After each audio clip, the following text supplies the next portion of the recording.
up, y'all? Welcome back to another episode of Indy-Analysis. Today, we're going to be talking about the Miami Heat.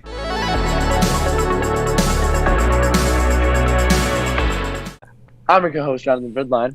And I am Al J. Payton, and today we got returning special guest Max Winslow on the show today to talk about Miami. How you doing, Max? Doing good. First day of school today, getting it out of the way. Big senior year. Senior year. Yes, so, for all of you new Pick and Roll podcast listeners, you may recognize this guy from the Hot Wings episode. Oh, what a gem of an episode that was. Max Winslow was our special guest there.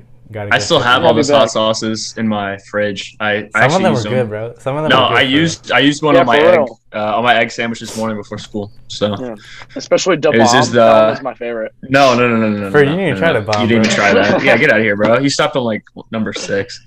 No, I used it was like it was the barbecue sauce one. You remember that? It was like the textured barbecue sauce, but it was like hot. It was good. Yeah, it was solid. But nonetheless, let's get to Miami Heat. Frid. Real quick disclaimer, guys. I know we've been getting comments left and right. People are DMing us. People are mailing us letters. Guys, what happened to Jonathan? Why wasn't he here last episode? Guys, don't worry. I'm back. Don't worry. With the red LED lights on demon time. Hey, listen. They were talking about the Miami Heat, where the black forces at, bro? Where the black forces? Right. At least you can tell the time in my background, and it don't look like a emo boy. Whatever. It's good to have you back, guys. I missed you. Now that we got out of the way, let's go south of the border. South Beach. Wait a minute. South Beach. South of the border. South of the border. Wait, what? South Beach. South Beach, Miami, on Wade Avenue. Let's talk about the Miami Heat. The Miami Heat were number 1 in the East, actually, with a record of 53-29, coached by NBA championship winning Eric Spoelstra. Man, I used to hate that dude back when LeBron was there. I used to hate him. Anyways, but he's a changed man because LeBron isn't on the team anymore, or they no longer have a super team. But this roster consisted of Kyle Lowry at the 1. They got Max Strus at the shooting guard. Very underrated shooter. Very, very underrated player, in my opinion. We can get into that later, though. Then you got Jimmy Buckets, PJ Tucker, and Bam at the starting 5. Then off the bench, you got Victor Oladipo. And then reigning 6th Man of the Year winner, not by a wide margin, Tyler Hero. Duncan Robinson, elite shooter in the league. Then you got Caleb Martin and Dwayne Dedman at the backup 4 and 5. Real quick, I just want to say something real quick before we talk about any on-court antics or off-court antics. I just want to talk about one definite positive about this Miami Heat guy. I like to consider myself a positive guy, so I hope you guys don't mind me kind of gassing up the Miami Heat a little bit. And this is something that I feel like any solid NBA fan can appreciate is the culture there. The culture in the NBA is something that's really not looked at, really not thought of a lot, but it's something that was a big part of the reason why the Heat were so successful in the regular season this year was their culture. And what I mean by this, the culture is what they got going on from top to bottom of the roster. All of them are on the same page. All of them are on the same page in terms of go out there, give it their all, blood, sweat, and tears on the court, have your brothers back no matter what. Whether that means you fight the other team, meet them outside the locker room, whatever. Your teammates are your brothers. You're diving for every loose ball.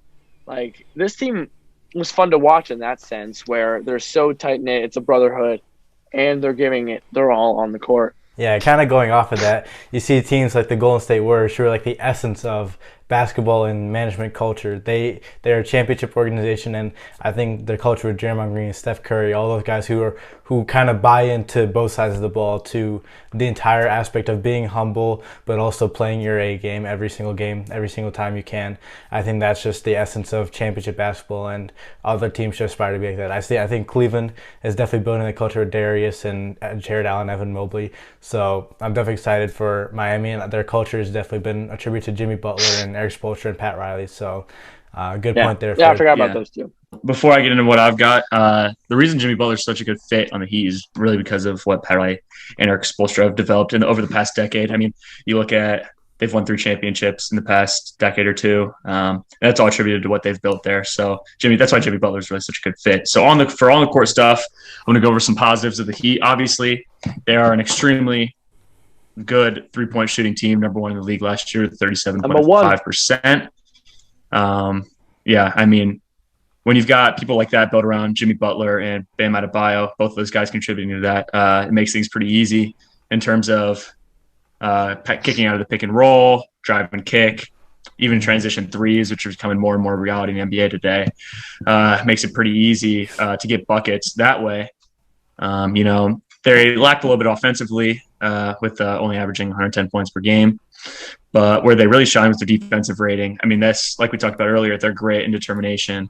Really is what carried them. They're a solid defensive team, but you've got guys like Duncan Robinson, he's almost a liability on defense, and he didn't get significant minutes in the postseason, but in the regular season, he's still in the rotation. So you got guys like that who are almost a liability, and they've still got that high of a defensive rating. That's pretty impressive. Obviously, when you have a guy like Jimmy Butler leading your team, he's going to hold his teammates accountable. And, Kyle Lowry out there taking charges, giving it his all, real scrappy. Bam Adebayo, top 5 center of the league, probably, in my opinion, the best defensive center of the league right now. I mean, it depends where you put Giannis at, but in my opinion, he's one of the better ones. Obviously, you got PJ Tucker. I'm pretty sure they just lost him last offseason, but I mean, that's a guy that was valued in Houston for a while. Everywhere he goes, he makes an impact. When he's on the Bucks, like he's in there, he's scrapping. I mean, he's got 7.6 points per game, but that's not really his role. He plays his role really well, and then you got Max Strus, traditional 3-and-D guy right now in the NBA. That's a really, really good starting 5. And then you got guys coming off the bench. I mean, I know I said Duncan Robinson's almost a liability, but obviously there's not going to be many times when all 5 of these guys are on the floor together. Victor Oladipo is a scrapper. I mean, he knows that he's got something like to fight for at this point in his career, right? And I think you could really see that in the playoffs when he got in the game. Like, he's out there giving it his all because he has to prove himself at this point. Tyler Hero, obviously, not the best on defense, but he's going to get out there and give you everything he has because that's just part of the culture like we talked about earlier. Yes. Caleb Martin, Dwayne Dedman, I mean, both those guys are solid on defense as well. Mostly end of the bench rotation guys, and then the rest of them, I mean, you put them in, they'll probably give it their best, but nothing to, significant to note there. Yeah. Another thing that I think I want to highlight is their assists per game. I mean, they're 8th in the NBA, but that's a lot of what made them tick this season, I feel like.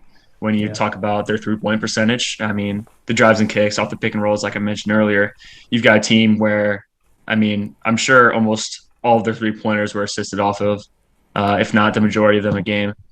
Then, I mean, their defensive rating, even though after I just boasted about them, 5 in the league, it's still top 5 in the league, you know what I mean? Net rating of 6. So that's all solid stuff when you're coming in as the number 1 seed as well. That means you're obviously valuing the regular season, which we're seeing is not really working with super teams nowadays in the NBA. Just look at the Clippers with their load management. It hasn't worked. They've had injuries, but you've got Paul George and Kawhi Leonard on the same team, and they haven't made it to the NBA championship yet. Obviously, they have some really promising young talent with that hybrid center wing they just picked up in the first round. I'm not really sure how to pronounce his name. It's Nikola. What is it, Alan? Nikola Jovic. Yeah, Jovic. I was just going to say the Joker's name because it looks so similar. But, I mean, you got a guy like that where he's got comparisons to Bojan Bogdanovic and Hedo Turkoglu back in the day. That's someone who's going to work really well into their scheme. And what they do is you get a 3-point shooter, and his offensive game is really polished for a rookie. And that's partially because he comes from overseas. He's already played professionally, even though he's just a teenager. So you're going to get stuff like that. He lacks a little bit on the defensive side just because he's kind of a tweener. He played small forward and more almost of a guard position, even though he's 6'11", because he has a pretty solid ball handle. He would work out of the pick and roll a little bit.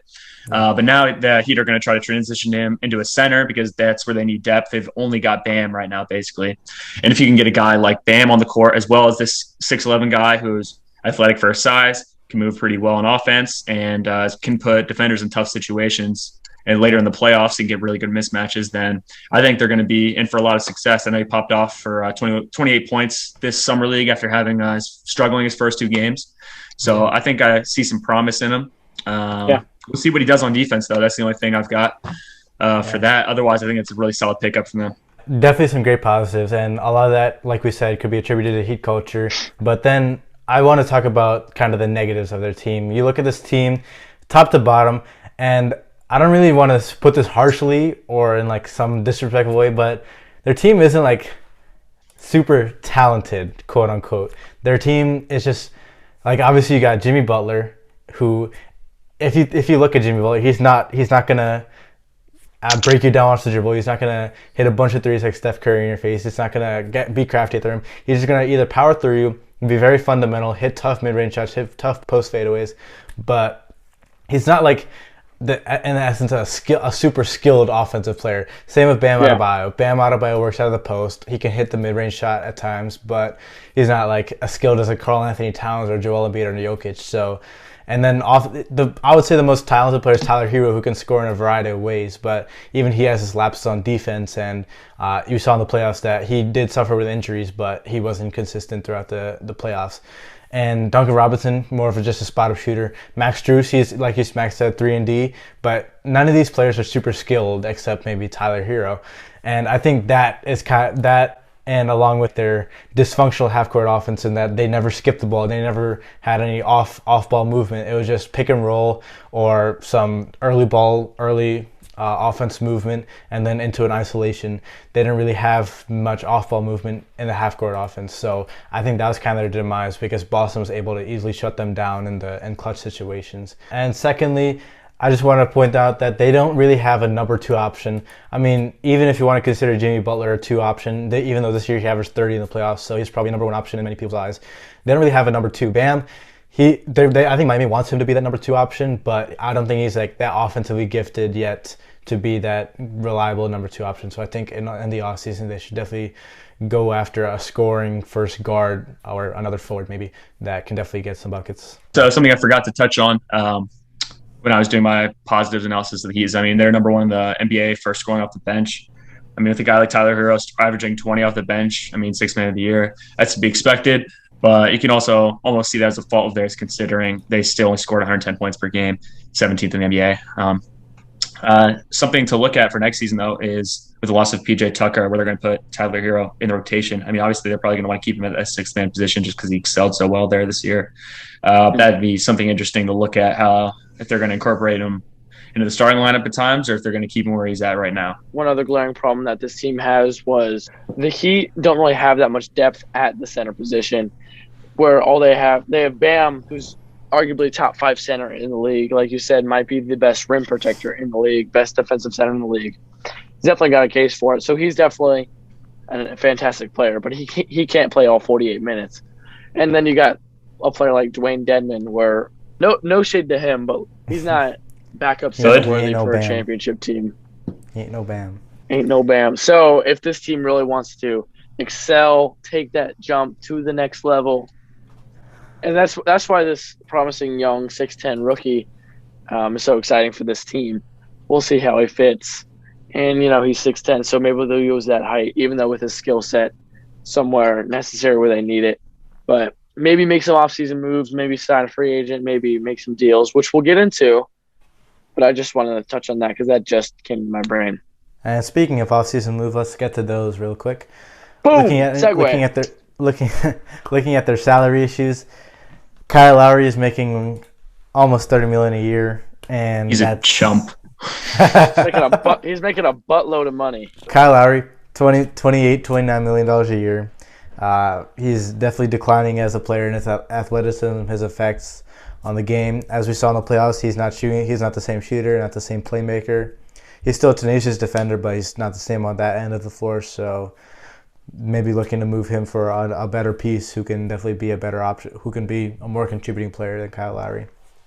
And then secondly, Duncan Robinson. He's making $17 million a year, but as we said, that the Heat offense doesn't really generate movement like a Warriors offense, where they have Steph Curry running around screens and Klay Thompson running around screens. So Duncan Robinson kind of just sits in the corner and waits to get the ball from the help defense or a kick out from Jimmy Butler or Bam or somebody. So I don't know if obviously he's a great shooter, but is a shooter like himself worth $17 million, or is he kind of replaceable in that aspect? Free agency, they re-signed Dwayne Dedmon, they re-signed Caleb Martin, and they re-signed Victor Oladipo, which is a good pickup for them of another backup point guard. And unfortunately, though, they lost PJ Tucker, like we mentioned, to the 76ers.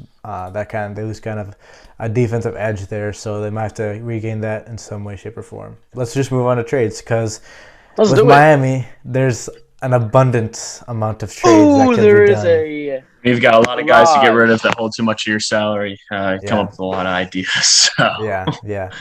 I'll just start with this first trade, and then we can move on from there. But I think this should be this and another player should be the two key players that they should be targeting. The first player is Kyrie Irving from the Brooklyn Nets, and though Brooklyn does not really have an intention of trading Kyrie right now because he just picked up his player option, the KD situation is shaky, but they're looking to bring him back. I think with a player like Kyrie, who is the offensive talent in the league, he's probably the most skilled player, one of the most skilled players of all time, do everything offensively. He's a go-get-a-bucket guy that Miami needs, and he can take the pressure off Jimmy Butler and Bam Adebayo, and he can go get a bucket. This trade would involve trading Kyle Lowry, Duncan Robinson, and the rookie Nikola Jovic, and some picks for Kyrie. What do you guys think about that? I'm not against that trade. I don't know. If I'm the Heat, I'm looking at Kyrie and Katie's Kyrie's off the court struggles. I mean, if you're going with a win now mindset as the Heat, I'd say go for it. But I think we're seeing time and time again, even in the Brooklyn Nets situation, that's just not working. It may have worked for the Heat just because they got put in a good situation with LeBron in the past. But I think they should look around the NBA and say that's probably not going to work, considering he hasn't played a full season. And True. I don't even remember how long, for one thing. And there's no telling when he's going to decide that he wants to play. I mean, he ate millions and millions of dollars last season, and he just didn't seem to care. Mm-hmm. He didn't play. And as a Heat, where you've got an involved organization that is involved in the lives of the players, trying to hold them accountable, how's Kyrie going to react to something like that? Is he really going to be all for that? I just don't think he's going to be 10 toes like a guy like Jimmy Butler is. I just don't know if that's the best option right now. That's a really good point. And we've talked extensively about this Heat culture. How will Kyrie Irving fit into that? Has he, think back in his career, has he ever fit into this Heat culture that we've explained this episode? Is he that grit and grime type of guy, get on the floor, have your brother's back? I think he has sparks of that. But then you got the Kyrie Irving that the Ramadan Kyrie, the vaccine mandate Kyrie, and just how many games did he play last year? How many games has he played total? I mean, not enough. Yeah, for real. In the past 3 years. It's crazy. That's two great points by you, Frid and Max. And though Kyrie, like I said, is the offensive superstar that the Miami could use, is his off-court stuff worth it? We'll let the viewers decide on that one. And then, secondly, this trade is probably the most shoot-your-shot kind of trade. Probably going to get rejected, but it's all right. He get Kevin Durant. They trade Tyler Hero, Kyle Lowry, Duncan Robinson, and Nikola Jovic, and at least 4 first-round picks. And if Brooklyn didn't accept the Boston trade or the other trades from Phoenix, they're definitely not going to accept this trade. So it's kind of kind of trade, whatever, throw it out there. Yeah. I mean, if you have a chance for the Storm Reaper, you have to take it if you're the Heat. Yeah, I don't really care about his off-the-court issues. He's probably you said Kyrie's the most skilled. I'd say he's almost as skilled as Kyrie, but he's 7 feet tall. Yeah. So that kind of helps him. Yeah, for sure. If the Heat do get him and they keep their core with the Bam and Jimmy, that would be insane for Miami. But yeah. So this next trade would include acquiring this other player I was talking about. Similar to Kyrie, the Heat should go and target Donovan Mitchell from the Utah Jazz. And I know what you're thinking. Donovan's definitely probably going to the Knicks. The Utah and New York have talked about that. But Miami has definitely been a strong contender throughout these entire trade talks with Donovan. And I think with the assets Miami has and the young assets Miami has, I think they should definitely make a push for Donovan. Utah would get Tyler Hero, so another young scorer, which Utah would definitely value. Kyle Lowry, which is just a contract filler. And then Nikola Jovic, like we talked about, a young 6'11", guard, forward, wing, whatever he is. And then 3 first-round picks. So What do you guys think about that? I don't know. If I'm the Heat, I'm looking at you're losing 20 a game with Tyler Hero, and you're gaining maybe 20 a game with Donovan Mitchell. And he's that go get a bucket getter they're looking for right now. But I think that they'd have a better chance of free agency if they're trying to win. I think if they go for him in a trade, they're just going to end up giving up too much for him because of his contract. I just don't think he's worth that much right now. You got to ask yourself kind of what Max just said. You got to do some soul searching. The fact that, are you willing to give up all these players plus 3 future first round picks? I know picks are just arbitrary, but like in this instance, are you willing to give up 3, prospects along with 2 proven all-stars and then this promising young rookie? Is that worth it for a dynamic young scorer in Donovan Mitchell? I don't know. Out of the 3 trades so far, I think this is the least plausible. And I don't see the Heat really doing this. I don't really see them giving up. They've done so much to build the roster that they have now. I don't see them really giving that up for a player like Donovan Mitchell. I see them giving that up for a player like Kevin Durant or maybe a Kyrie Irving, but I don't see it for Donovan personally.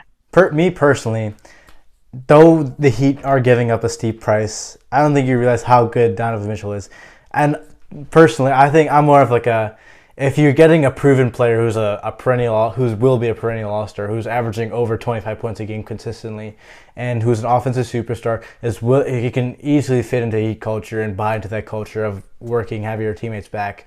And Donovan is definitely he is that guy. He is a pure scorer who can get a bucket whenever he wants. So, me personally, I like this trade. The only reason why I wouldn't do I would rather have Kyrie, just because I think Kyrie's a better player at this point in their careers. But if you don't want to deal with the off-court drama, I think this is a really good second option. And you're getting rid of Kyle Lowry's aging old contract. But you do get rid of Tyler Hero, which is definitely a negative. But I think it's worth the price. And we don't even know if Nikola Jovic will pan out to be a good player. Yeah, he's very unproven. So you got a proven all-star and Donovan Mitchell, a pure scorer who can get a bucket whenever you need, play off the ball. He fit into Heat culture seamlessly, and you get rid of Kyle Lowry's contract, Tyler Hero, who's probably the biggest loss, and then a non-proven player in Jovic, and maybe 3 picks who could be good. Who knows? So who knows? Yeah, we got a few more trades. So next trade, Miami gets C.J. McCollum, Jackson Hayes. This solves their scoring and backup center issue. New Orleans gets Kyle Lowry, Duncan Robinson, Nikola Jovic, and Omer Yurtseven, who's another young player and a young center behind Dwayne Dedmon and some picks. So this trade, it's probably not that plausible. I don't think New Orleans is going to do this trade because I think they want to keep the kind of core with McCollum, Zion, and Brandon Ingram. But I think if the Miami could pull this trade off, it'd be really good for them. This is my personal favorite trade on the board. Obviously, like you said, I mean, they just traded for McCollum, so I doubt they give him up. But if this is even a possibility, I think the Heat have to push for this. Like you said, they're solving. They're not giving up Tyler Hero, Jimmy Butler, or Bam, and they're getting C.J. McCollum and Jackson Hayes. Like you just said, I mean, that solves their depth issue at center that we've been talking about. And then C.J. McCollum, very underrated scorer. He's a pretty good outside perimeter shooter. He gets those. He can get some mid-range buckets just like his teammates that he would have on the Heat. Underrated scorer at his position. I mean, I just don't know if you can pass it up for the Heat. Obviously, like we said, I mean, they just traded for him, so I doubt that'll pan through. But if it did, that's my personal favorite trade on the board right now. Yeah, that was well said. That was actually a lot what I was going to say. Just we've talked about the problems. This trade fixes their problems. It's really that simple. Next trade. This would entail the Heat getting De'Aaron Fox and Sacramento get Kyle Lowry, Nikola Jovic. Obviously, you see Kyle Lowry and Jovic in a lot of trades just because they're the 2 most expendable assets at this point. Because Jovic, a young, versatile player who has a good amount of potential, and Kyle Lowry, you can pair with Jovic, who is a larger contract to match up with the salaries. So that kind of pairing is kind of important with all these trades. So Kyle Lowry, Jovic, Omer Yurtseven, and some picks for De'Aaron Fox. And if you haven't watched our Kings episode, this might be uploaded before that. Not too sure, but whenever our Kings episode gets uploaded, watch that. You'll see that with Domantas Sabonis, De'Aaron Fox averaged nearly 30 points a game in the last half of the season. So just because he plays in Sacramento, that brother is a baller. Exactly. He went to Kentucky. Though he plays in Sacramento, he's still a bucket. So Didn't I he play think with that Bam in Kentucky? yeah, he did. Yeah, he did. Was it Something to Bam think and Malik about. Monk or something like that? I don't know. I just Yeah, remember seeing that interview with him and Bam after they Yeah, lost, and he's like, they were crying. y'all thought I didn't care about this game, man. That's all we care about," or something yeah, like that. It was pretty yeah. cool. That reunion would be hype, not for sure. That would be So hype. Yeah. And then I feel like we gotta keep the tradition going. Like, would this player fit into Heat culture?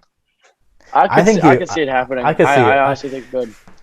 yeah, He played because with Bam. he's been grinding all his life, kind of. At least with Sacramento, he hasn't got the recognition he deserves, and with Heat culture, he's just ready to work, ready to get that recognition he deserves, and ready to win a championship. So I think that combination of things could definitely be plausible. This final trade would deal with our hometown Cavs. The Heat could get Colin Sexton, who, if you guys don't know, Colin Sexton is a bucket. He could get Colin Sexton, and the Cavs could get Duncan Robinson and Nikola Jovic, and maybe some picks. And like we said, Colin Sexton is a bucket. Heat need offensive scoring. He could definitely help out if they ever want to move Tyler Hero to the starting shooting guard with trading PJ Tucker. That kind of opens a spot in the starting lineup. If they wanted to move Tyler Hero there, they could do that seamlessly and still have a lot of bench output with Colin Sexton. And the Cavs could get Duncan Robinson, a shooter. We kind of need some outside scoring, and Nikola Jovic, a young player. And if he ever does blossom into a guard type of player, a guard forward type of player at his height, that would be lethal for the Cavs. Imagine a lineup. Just imagine a lineup of Just the Giants. Darius Garland, Nikola Jovic, Lauri Markkanen, Evan Mobley, Jared Allen. Dude, that'd be insane. Just imagine that. And then off the bench, you got Kevin Love. Off the bench, you have Kevin Love and you have Kevin Love and Love. Taco Fall. Yeah, oh my dude, this is one of those trades that you don't see that often in the NBA nowadays. I feel like where it's beneficial to both teams. Cavs are trying to dump Colin Sexton right now because they've got Darius Garland. They just don't really need him. Yeah. And the Heat are looking for someone exactly like Colin Sexton who's willing to bet on himself, buy into what they have, and be like their number one or two option that they really need. Relieve some of the pressure that Jimmy had. Yeah. So, Max, you like the New Orleans trade. Frid, did you have a specific trade you liked in mind? I don't want to be that guy, but it's the New Orleans trade for the sole reason that, if they could get Kyrie Irving, if they could get Kevin Durant, that's awesome. Oh, everyone's awesome. If they get Donovan Mitchell, kind of same thing. But the New Orleans trade with Jackson Hayes and CJ McCollum, I think that would benefit the team the most. The only reason why I'm just going to disagree with you for the sake of disagreeing. I think that would be the most complete trade for Miami, but I just don't think it's the most plausible trade because I don't think New Orleans accepts that unless you're throwing like 3 first-round picks or for some reason. I would not do that if I was Miami, but I would like to see Donovan Mitchell in a successful and like a gritty system like Miami, where he could be their secondary / primary scorer. If it depends on how Jimmy's feeling. That would be interesting to watch. Yeah, I would like to see the dynamic with him not having to be the best player and him having a solid overall defense rather than just Rudy Gobert at the back line. So I think that'd be interesting to see for sure. That kind of just does it for Miami. Just about. Yeah. Max, how you feeling, Max? I feel good. I think Miami's just going to be a contender again next year. I don't see them really losing a step.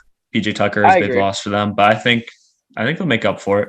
They could make an off-season trade or an off-season move here soon, but even if they don't, I think they're fine. Most realistic trade for them, I'd say, is for Colin Sexton, just because both teams are trying to dump players or both are interested. Cavs are trying to dump somebody and they're trying to pick somebody up. So I think that's their most realistic trade. Other than that, the Heat are always going to have a shot. When you've got guys like Jimmy Butler and Bam Adebayo on the team, the Heat will find people to surround them with. You find random guys like Max Strus or Duncan Robinson. I just think that for the rest of the time that they're there and the Heat are willing to build around them, that they'll be contenders. Fred, you want to shout out? Yeah, let's do it. Instagram time, boys. Everyone, please, please, please, please, please, please. It would mean the world to us. Even Max. And he's just a guest host. Just go on Instagram and look up the Pick and Roll podcast. I'm going to do it right now. because I don't even think I follow you guys. If you don't, I'm literally. I'm doing it right now. Hold on. Wait, hang on. If you actually. Hold on. What is it? Say it again. Hold on. Say it again. Do your the pick in roll podcast it's creative _ all one word. See, this is very practical, guys. You can look. Just follow Max, bro. Oh, I already follow them, but here it is. Yeah, I was gonna say, ain't no way very you nice. don't. We always appreciate you coming on the show. You're welcome anytime. It was an honor to have you here. And anytime. Yeah, bro. That's a wrap.